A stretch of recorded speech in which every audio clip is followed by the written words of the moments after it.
Nah, sekarang kita lihat nih, untuk online shopper di Indonesia itu kayak gimana. Oke. Online shopper di Indonesia, itu kita bisa lihat ternyata jumlah pembelanja online di Indonesia itu diperkirakan akan meningkat sampai 65 juta di tahun 2022. Nah, tadinya 2017 itu cuma 20 juta. Jadi potensi pasarnya besar, ya. Dan Indonesia itu sebenarnya potensi total penduduknya kan 265 juta lebih. Berarti apa? Berarti bisa berkembang lagi nih, akan terus-menerus. Nah, kalau saya sih menyarankan pada saat nanti Anda lulus, pasti Anda udah, Anda ini, generasi Anda ini justru harus memanfaatkan tren ini. Ya, sayang banget gitu ya kalau kalian nggak manfaatkan tren ini. Kalau kalian bisa mulai dari sekarang, why not? Oke. Kemudian, belanja di Indonesia itu ternyata sekarang udah berubah secara signifikan dari pertama. Ya, tahun 2013 sebagian besar pembeli online itu beli item lewat BBM. Ya, kalian nggak tahu nih, kalian ngalamin nggak sih? Saya ngalamin. Ya, saya dulu juga punya BBM. Saya punya yang masih ada tombol-tombol kayak keyboard gitu ya, BBM. Terus BBM bergeser. Habis itu ganti deh jadi Android sama iPhone yang benang. Saya sempat juga pakai iPhone ya, tapi saya nggak tahu kenapa rada nggak suka sama iPhone. Mungkin ada juga di dalam pemikiran saya bahwa agak mahal gitu ya si barang iPhone itu. Terus ada sedikit yang bikin saya annoyed itu adalah bagaimana cara dia transfer data dan sebagainya itu ya, itu agak mengganggu saya. Udah gitu baterai.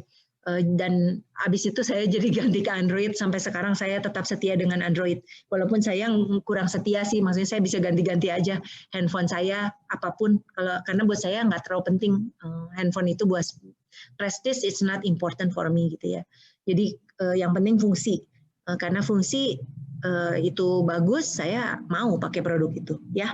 Oke. Nah, sekarang orang Indonesia itu benar-benar sudah bergeser ke saluran belanja online berbasis situs web dan aplikasi. Nah, dulu tahun 2014 mungkin kalian sempat dengar ya, kalian mungkin masih 6 tahun yang lalu ya, kalian di mana ini ya? Kalian rasanya masih SMP kali ya, 6 tahun yang lalu. Nah, jadi dulu ada yang namanya Toko Bagus. Ya, itu populer sekali tahun 2014. Tapi ternyata udah lenyap ya, di 2019 itu tidak lagi beken. Oke, kemudian tahun 2019 Tokopedia peringkat pertama e-commerce yang paling banyak diklik, diikuti dengan Shopee dan Bukalapak. Sementara Lazada, Shopee dan Tokopedia adalah aplikasinya itu paling populer. Nah, saya sendiri pernah loh datang ke kantornya Topet ya, yang di Jakarta, dan saya menarik sekali, menurut saya kalau kalian, siapa tahu nih, kalian bisa kerja di Topet, siapa tahu ya. Walaupun waktu itu saya datang karena saya mewakili Fakultas IT, saya datang ke bagian programming, dan di situ aduh seru banget ya. Lihat ada 100 orang, mereka adalah coders, they are programmers. It's a lot of people ya. Itu satu lantai ya.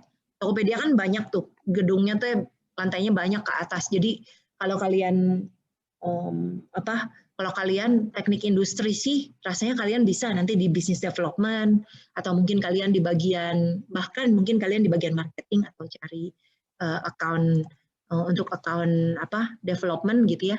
Saya pikir kalian bisa di situ dengan latar belakang kalian ya.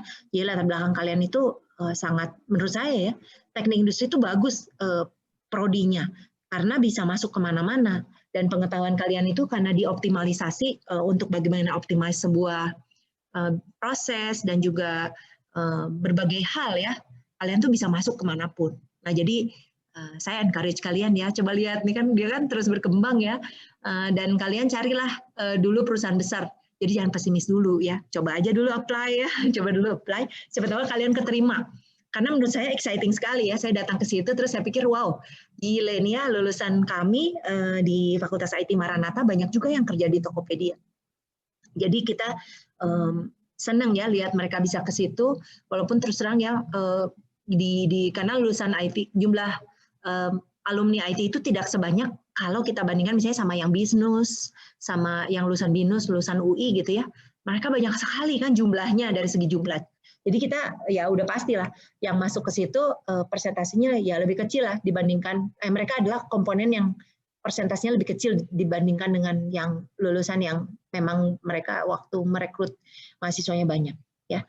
Oke, jadi saya senang sekali ya, siapa tahu di antara kalian yang bisa kerja di perusahaan seperti Topet, Shopee, dan lain-lain. Oke, nah sekarang kita lihat untuk kualitas dan durasi. Oke, di Indonesia nih gimana nih? Apa sih yang paling laris ya? Yang laris itu ternyata elektronik sama aksesoris. Nah, apalagi lah ya handphone gitu ya dan aksesoris. Bangsa begitu-begitulah headset ya.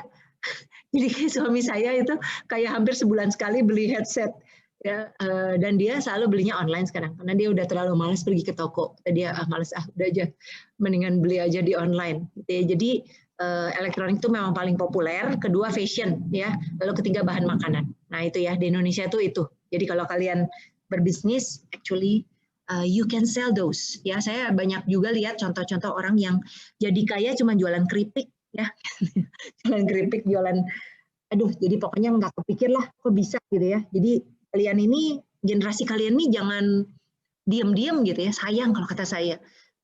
Bayangin yang 65 juta itu aja udah gede banget loh. Kalau misalnya kalian bisa dapetin 100.000 orang aja sebagai customer kalian, actually you're good gitu ya, bisa dapat. Dan kalau misalnya mereka repeat buy apalagi. Oke. Nah, yang kedua, 50% dari total pengeluaran e-commerce itu dikontribusikan oleh pembeli online yang berusia 30-39. Nah, kalian mungkin bisa menduga ya, karena biasanya 30-39 tahun teh udah cukup mantep dalam segi pendapatan. Kalau kalian baru lulus, kalian kan baru nanti lulus itu mungkin kalian umurnya anggap aja 22, 23, 24 lah ya. Terus kalian dapat pekerjaan pertama biasanya masih struggling gitu ya. Masih struggling dengan gaji yang pas-pasan. Ya, karena di awal itu pasti kalian susah lah bargaining power-nya gitu ya. Bargaining power kalian susah karena kalian nggak ada pengalaman yang banyak. Ya, dan patut dimaklumi biasanya umur 30-an itu yang paling ada duit ekstra gitu ya, sehingga mereka bisa belanja agak banyak. Oke, kemudian ketiga, sebagian besar pembeli online Indonesia percaya bertransaksi di Indonesia itu cukup aman. Oke ya. Kemudian perhatian terbesar mereka lebih kepada kualitas atau deskripsi produk, dan kekhawatiran paling populer itu adalah mangsa para penipu ya. Dan sebenarnya penipu itu sekarang saya udah ngerasain sendiri, penipu itu bisa dua, bisa si pembeli, bisa si penjual. Oke. Dan saya punya teman yang kemarin baru gitu ya, si pembelinya teh nipu. Jadi dia ngotot bilang produknya isinya aqua. Dia bilang nggak mungkin atuh, orang dia kirim sendiri, dia bungkus sendiri gitu ya. Pergi ke sana, akhirnya di challenge aja, sok mana tuh ada apa judulnya teh, yang unboxing. Nah, unboxing mana videonya, unboxing gitu.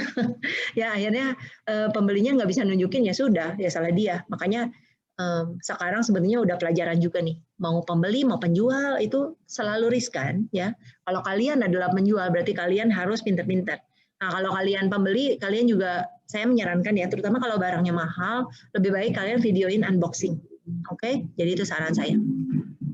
Nah, kemudian ini yang berikutnya, survei tahun 2018, ternyata waktu yang dibutuhkan untuk mengantarkan satu barang itu jadi salah satu alasan utama nggak puasnya layanan beberapa pasar online di Indonesia. Ya, terus logistik masih challenge juga. Tapi logistik ini ya pasar yang besar loh. Kalau kata saya ya, logistik itu keren banget loh. Jadi saya waktu itu sempat ngobrol sama, karena saya pernah bantu JNE. Saya pernah ngobrol sama mereka. Mereka bilang outlet salah satu outlet di Bandung gitu ya, yang hebat itu bisa omsetnya 600 juta sebulan. Dari ngirim doang coba. Ya, 600 juta itu satu outlet dalam sebulan. Dan saya kemarin, karena saya juga suka kirim sekarang ya, jadi saya sekarang tahu gitu logistik tuh banyak sekali pilihannya ya, mau yang instan ataupun yang kirim kurir gitu kayak si JNE ya, sekarang makin banyak pilihannya. Dan harganya luar biasa bersaing. Ya, dan harganya luar biasa bersaing. Sekarang tinggal pilih harga atau kualitas gitu ya, dan saya ngerasain sendiri mau yang mana yang saya pilih. Tapi pada akhirnya ya itu kayak si cepat ya, si cepat tuh nggak terlalu mahal ya, dan si cepat itu astaga kalau pergi ke salah satu outletnya itu barang menggunung gitu ya, barang menggunung yang mau dikirim, dan luar biasa. Berarti masih ada potensi new players can come actually ya, walaupun di situ udah ada giant ya. Giant yaitu kalau saya sih ngerasa yang paling kuat itu JT sama JNE, ya itu udah paling kuat lah. Dan ada pemain-pemain lain, ya keren lah pokoknya kalau kalian pikirkan gitu ya. Saya jadi agak ngelantur sedikit ke logistik, tapi saya pengen kalian coba, karena kalian nih generasi kalian ini ya, aku sangat curious ya. You need to do something gitu ya, in relation to e-commerce, in relation to anything potensial yang sekarang lagi trending. Oke, coba rasanya angkatan kalian itu mudah-mudahan 1-2 tahun lagi udah lulus ya. Nah, coba kalian pikirkan apa sih yang berpotensi. Oke, nah ini untuk masa depan e-commerce Indonesia ya. Sebetulnya ada Desember nih, soon, coming soon ya. Ada Harbolnas. Harbolnas itu biasanya tahunan, jatuhnya 12 Desember.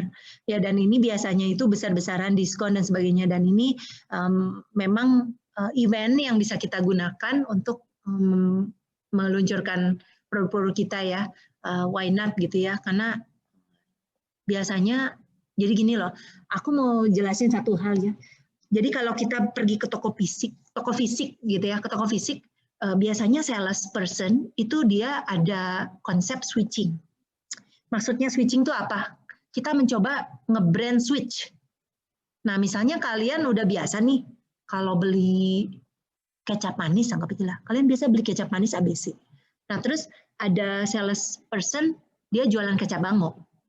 Nah, pada saat kalian mau ngambil itu barang kecap ABC, di sebelahnya si sales, kalau ini kalau ngomongin toko fisik ya, si sales person di situ udah bilang, bango aja mbak, gitu ya. Ini kecap bango lagi promo loh mbak, kalau beli 2 nanti dapat apa gitu ya. Ini dapat kontainer cantik dari Lock and Lock, begitu ya, mahal ya. Langsung kan kita mikir, oh iya ya, ngapain gue beli ABC, gue beli bango. Nah berarti kalau itu berhasil ya, kalau saya berhasil sampai beli bango, si sales person itu jagoan, berarti dia berhasil switching. Nah, tapi sekarang kalau mau online gimana switchingnya? Nah, itu ya yang saya pengen ajak kalian mikir ya. Nah, kalau online itu gimana cara switching? Karena kan nggak ada sales person. Nah, apalagi kalau yang bukan dilakukan kalau kalian switching itu dengan cara bisa promo, bisa special special gift lah, apalah ya, supaya mau switching. Biasa saya brand lain, saya mau brand ini, ya. Dan itu ya banyak, ya tentunya banyak potensi trik ya. Tapi saya nggak tahu ya mungkin kalian kan belum jualan gitu ya. Tapi kalau udah jualan, sana loh. How can we switch? Apalagi kalau kalian produk baru, ya. Saya nggak tahu nih. Siapa tahu kalian ada yang inovatif gitu ya. Kan di teknik industri ada mata kuliah product design and development ya. Ya, jadi saya tahu itu kelasnya asik banget karena dulu saya pernah ngajar kelas itu di teknik industri. Jadi salah satunya gimana kita nyiptain produk itu, ngedesainnya ya, terus nanti gimana yang lebih penting lagi, how can we succeed in marketing the product. Ya. It's no joke ya, produk baru itu susah loh, gitu ya. Produk baru itu susah, tinggal kita gimana caranya pinter-pinter bisa nge-switch orang.